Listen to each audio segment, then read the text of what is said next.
and took the Kashmir aggression issue to the UN, and others made it into an accession issue. They did it for geopolitical reasons. The fact is, if you say, are people playing multilateralism? They always did. किस्मत की देवी और जो ताकत और power की देवी है वो नरेंद्र मोदी अपनी हथेली पे लिखवा के आए हैं। ये बात माननी पड़ेगी। 30 साल तक एग्जीक्यूटिव का रोल अदा करना, पहले 15 साल सूबे में। पॉलिटिशियन है, अपने राजनेता उनको बोलो कि भाई मुल्क में डेवलपमेंट करो, डैम बनाओ मुल्क में।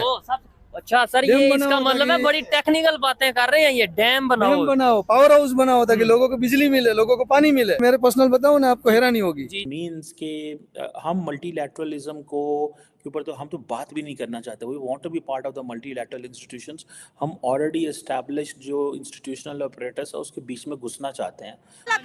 रोशनी वाला काम बहुत इंडिया वाले हैं, देखे तरक्की कर रहे हैं, आगे बढ़ी जा रहे हैं, हम पीछे रही जा रहे हैं। हम बस पॉपुलेशन बच्चे में बढ़ाई जा रहे हैं, उसको आगे नहीं लेकर आ रहे हैं हम। यही बात है बस।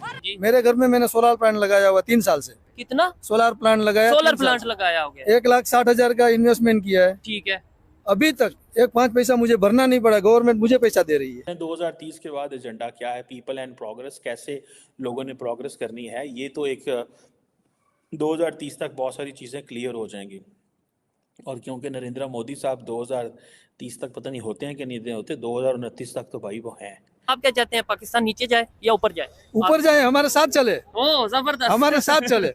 जब आप हमारे साथ चल रहे हो तो आपका मुल्क क्यों नहीं चल सकता हमारे साथ? किसी की लाइन छोटी नहीं करने की, अपनी लाइन बड़ी करो। इंडिया के लोग काफ़ी मेहनती भी हैं और हम लोगों से आगे भी हैं, और पढ़ाई के लिहाज से भी और स्पोर्ट्स के लिहाज से भी देखें तो वो लोग हमसे आगे जा रहे हैं। जो पाकिस्तान में ये एक मार्गला डायलॉग कराते हैं उसमें मेरा ख्याल है हार्डली थोड़े से लोग आते हैं। हम तो इतने लोगों को हैंडल ही नहीं कर सकते।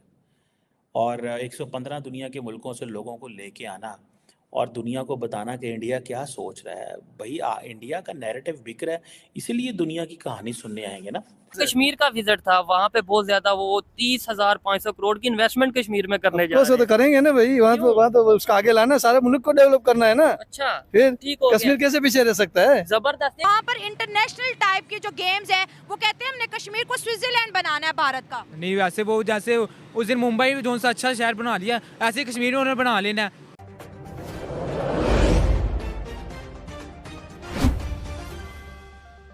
मल्टीलैटरलिज्म, इंस्टीट्यूशंस एंड इंक्लूजन्स कह रहे हैं कि सिक्योरिटी काउंसिल को एक्सपेंड करो। दिस इज़ व्हाट वो ये कह रहे हैं। और ये जो ये G7 को आपने कंट्रोल किया हुआ है, और ये जो आपने G20 को कंट्रोल किया है, इसमें और लोगों को भी एंट्री करो, बैरियर्स नीचे करो। This is what basically India is saying. फिर देन पोस्ट 2030 एजेंडा, वो कह रहे हैं 2030 के बाद एजेंडा क्या है? People and progress. कैसे लोगों ने प्रोग्रेस करनी है, ये तो एक 2030 तक बहुत सारी चीज़ें क्लियर हो जाएंगी। और क्योंकि नरेंद्र मोदी साहब 2030 तक पता नहीं होते हैं कि नहीं होते, 2029 तक तो भाई वो हैं। ठीक है जनाब। किस्मत की देवी और जो ताकत और पावर की देवी है वो नरेंद्र मोदी अपनी हथेली पे लिखवा के आए हैं। ये बात माननी पड़ेगी। 30 साल तक एग्जीक्यूटिव का रोल अदा करना, पहले 15 साल सूबे में, स्टेट में, फिर 15 साल सेंटर में। दैन जो छठा पॉइंट है वो डिस्कस कर रहे हैं, वो defending democracy, society and sovereignty. ये वो 5-6 टॉपिक हैं, ये 6 थीमेटिक प्रिंसिपल्स हैं। जो लार्ज प्रिंसिपल था वो ये था Chaturanga, conflict, contest, cooperate and create. और अगले जो 6 हैं वो ये इन चीज़ों पे वो डिस्कस करने जा रहे हैं कि आइंदा क्या होगा। और ये जो आप देखें, इसमें आप इंटरेस्टिंग बात यह है कि 2500, मैंने आपको कहा ना, 2500 पार्टिसिपेंट्स दुनिया की 115 मुल्कों से इंडिया के अंदर फ्लाइट्स पे आ रहे हैं। ठीक है। और जो पाकिस्तान में ये एक मार्गला डायलॉग कराते हैं उसमें मेरा ख्याल है हार्डली थोड़े से लोग आते हैं। हम तो इतने लोगों को हैंडल ही नहीं कर सकते। और 115 दुनिया के मुल्कों से लोगों को लेके आना और दुनिया को बताना कि इंडिया क्या सोच रहा है। भाई इंडिया का नैरेटिव बिक रहा है, इसीलिए दुनिया की कहानी सुनने आएंगे ना। और इसमें जारी बात है, ministers, presidents, military commanders, technology leaders, बड़े तगड़े तगड़े लोग आ रहे हैं इसके अंदर। सो ये इंडिया ने एक ऐसी चीज़ शुरू की है, ये 2016 में शुरू की। उस वक़्त इन्होंने उस वक़्त भी 100 स्पीकर लेके आने में कामयाब हुए थे। 35 कंट्रीज़ को इन्वॉल्व किया था। उस वक्त इनका जो थीम था वो एशिया के ऊपर था, रीजनल एंड ग्लोबल कनेक्टिविटी, कि एशिया को क्या कैसे करना है। पाकिस्तान को नहीं बुलाते। कहना चाहेंगे। अच्छा, आप क्या राय रखते हैं इंडियन प्राइम मिनिस्टर के हवाले से? इंडियन प्राइम मिनिस्टर के हवाले से ही है, जो वो काम कर रहे हैं बिल्कुल अच्छा कर रहे हैं 100%। एक दो काम हो सकते हैं जो नापसंद हो, हाँ। लेकिन अभी जो उनकी सोच है वो पूरे जो इंडियन के जो सभी कल्चर्स को, सभी रिलीजन को एक साथ लेकर पूरे अपने देश को सबसे फर्स्ट रखते हैं। वो पहली बात है, वो ये नहीं देखता कि अभी किसी को घर मिल रहा है तो पाकिस्तानी है या हिंदू, मतलब हिंदू है या मुस्लिम है, उनके अकॉर्डिंग सभी बराबर है। अच्छा, आपसे अगर मैं सवाल पूछूं, अगर आप मेरी वीडियोस देखते हैं तो मैं अक्सर लोगों से ये सवाल पूछता हूँ, नेशन फर्स्ट और रिलीजन फर्स्ट? नेशन।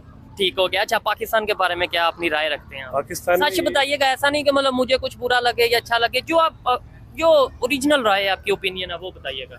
एक्चुअली क्या है, हमारा भी जो, मैं भी पंजाब स्टेट से है, आधा लहंदा पंजाब और चरदा पंजाब, वो डिवाइड हो गया। उसके बाद से क्या है, अभी जितना ग्रोथ हमारे पंजाब में, उधर पाकिस्तान में उतना ग्रोथ नहीं है।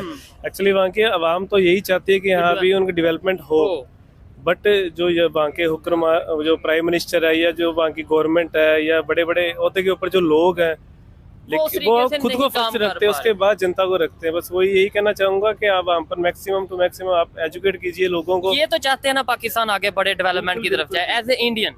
ठीक है, यही सोच अगर हमारी भी हो कि भाई नेबर अगर आगे बढ़ रहा है हम अप्रिशिएट करें, जो कि हम कर रहे हैं, लेकिन इसे एक्सेप्ट करें। और अगर नेबर की भी यही सोच हो तो शायद दोनों कंट्रीज मिल के आगे बढ़ सकते हैं, और मिलना भी चले ना मिले, अपना अपने तौर पे हम आगे बढ़ सकते हैं। अच्छा लगा जी आपसे बात करके, बहुत शुक्रिया। और बात ये कहना चाहता हूँ कि जो हमारा नेबर है पाकिस्तान, वो जल्दी से जल्दी बहुत तरक्की करे, डेवलपमेंट करे, ताकि जो नेबर है अपना स्ट्रॉन्ग होगा तो हम बिल्कुल स्ट्रॉन्ग रहेंगे, एशिया के अंदर पूरा अपना नाम होगा और डबल ग्रोथ हो सकता है। लेकिन भाई ये पॉसिबल है? मतलब ये है कि 76 साल से नहीं हुआ ऐसा मुमकिन, तो आप अगर सोचें या मैं सोचूं तो कुछ लोग ये कहेंगे कि यार ये पॉसिबल है ही नहीं है। मैं ये कहता हूँ अगर दुबई में, यूएई में या फॉरेन कंट्रीज में जाके हम लोग मिलके रह सकते हैं, ये इंडियन खड़ा है, ये पाकिस्तानी खड़ा है, कैसे बिल्कुल प्यार से मोहब्बत से, तो वहां पे क्यों नहीं रह सकते? मतलब ठीक है जी, पाकिस्तान को इसलिए नहीं बुलाते, उस वक्त भी डॉक्टर जयशंकर जो थे, ये बेसिकली डॉक्टर जयशंकर का ही आइडिया है ये सारा, और वो डॉक्टर जयशंकर का इसलिए आइडिया है, उस वक्त डॉक्टर जयशंकर फॉरेन सेक्रेटरी थे, if I am not wrong. At that time doctor Jaishankar ने ये फैसला किया कि भाई ये चीज़ होने वाली है, ये ज़रूरी है, इसके ऊपर फोकस करें, इसके ऊपर ध्यान दें, ये चीज़, ये एक डायलॉग चाहिए। फिर उन्होंने अच्छा भला पैसा डाला इसके अंदर। अब देखिए ना, ग्रीस के जो प्राइम मिनिस्टर वहाँ पे आए हुए हैं, ठीक है, उनको बड़ा प्रोटोकॉल दिया है ग्रीस को इन्होंने, और बाकी दुनिया के लोग भी जो हैं वो आए हुए हैं, लेकिन ग्रीस को बड़ा लंबा चौड़ा उन्होंने प्रोटोकॉल दिया है। और जो ग्रीस के वज़ीर आज़म वहाँ पे बात कर गए हैं, वो तो इंडिया के लिए, वो जिसे कहते हैं ना, छक्के पे छक्का मार के गए हैं। वो कह रहे हैं कि इंडिया जो है वो लीडिंग डेमोक्रेसी है ग्लोबल साउथ की। अब इंडियंस क्योंकि ग्लोबल साउथ टर्म बड़ी इंपॉर्टेंट यूज़ करते हैं, ये बेसिकली सप्लीमेंट कर रहा होता है जो